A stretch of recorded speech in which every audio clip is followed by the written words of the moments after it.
Bonjour et bienvenue, voici notre tour d'horizon économique, géopolitique et boursier. Nous sommes le lundi 29 juillet pour comprendre comment tourne la pleine finance et lorsqu'elle tourne en circuit fermé.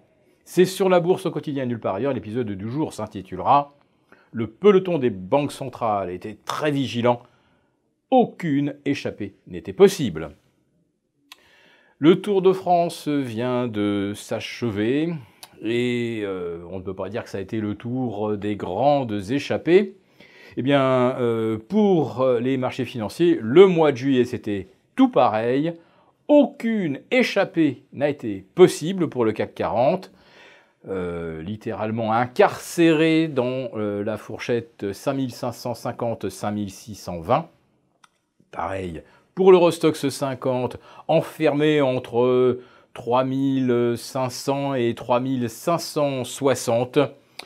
Nous en sommes à la 21e séance de stagnation, ce qui n'a pas empêché, par contre, Wall Street de battre record sur record.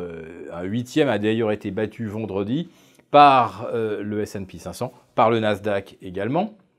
Mais un Nasdaq qui améliore de 0,3 ou 0,4% son précédent zénith. Le S&P 500 qui de 3000 a réussi à se hisser vers 3025, de 3000 à 3025, on ne peut pas vraiment parler là non plus d'une échappée, et le peloton peut reprendre le S&P à n'importe quel moment, il suffit d'un ou deux relais, et l'échappée sera mise en échec. Alors, comment analyser des marchés qui ne bougent plus? Bien, notre sentiment, c'est que on ne les empêche pas de monter, mais il n'y a carrément pas de flux pour aller battre de nouveaux records. Et on essaie surtout de leur interdire de baisser. Car, vous l'avez peut-être remarqué, mais les banques centrales ne s'expriment que lorsque les indices sont au bord d'une cassure de support. Ou alors, coïncidence, jeudi dernier, Mario Draghi a torpillé la tentative d'échapper au-delà des 3620 jusque vers des 5620 jusque vers 5670. Oui, l'échappée a été reprise peu après le début de la conférence de presse et le CAC 40 a même connu sa séance la plus volatile depuis 3 mois et même la plus négative depuis peut-être 3 ans. Car ça faisait bien 3 ans qu'on n'avait pas vu le CAC 40 perdre 2% par rapport à ses sommets en ligne droite au cours d'une seule et même séance.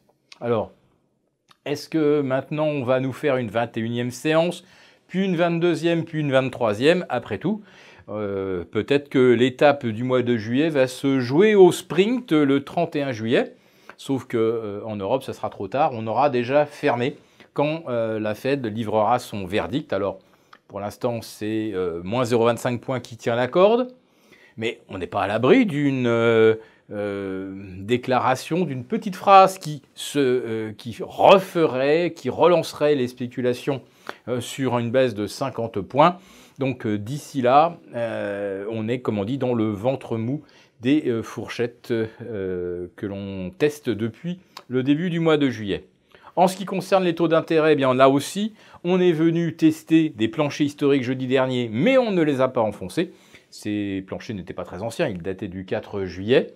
Alors, est-ce que là aussi, on peut parler d'une réaction du marché qui n'a pas voulu franchir le pas? Ou est-ce que tout simplement, c'était sous contrôle et que de toute façon, il était prévu qu'on n'enfoncerait en aucun cas les moins 0,15 sur le CAC, sur l'OAT, et qu'on n'enfoncerait pas non plus les 0,40 sur les Bund allemands. Notre sentiment, oui, c'est que tout est véritablement sous contrôle du peloton des banques centrales. Et si elles ne veulent pas qu'on aille nulle part d'ici le 31 juillet, où veulent-elles nous emmener après? Ou peut-être n'en ont-elles strictement aucune idée. Peut-être qu'après, les marchés iront là où ils peuvent. Et le grand danger, c'est que ces marchés ne peuvent pas baisser, on le sait.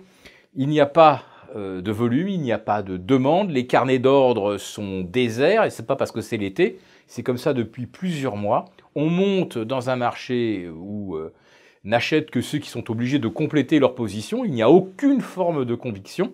Les seuls qui achètent des titres, ce sont les entreprises elles-mêmes qui rachètent leurs propres titres. Et dans ces conditions, mais à quoi sert une hausse ou une baisse de taux, puisque de toute façon, ça ne change rien. Donc ce qui pourrait effectivement tout changer, c'est si les entreprises d'un seul coup cessaient leurs achats d'actifs, mais avec des taux zéro, on peut parier que ce n'est pas près d'arriver. Donc si jamais les marchés doivent s'échapper, eh bien ce sera par un élément exogène que nous ne pouvons qu'imaginer, soit un gros problème avec la Deutsche Bank, un problème avec les banques italiennes, voire eh bien une rupture géopolitique majeure, comme par exemple la Turquie quittant l'OTAN ou se rapprochant de Poutine, ce qui est à peu près la même chose.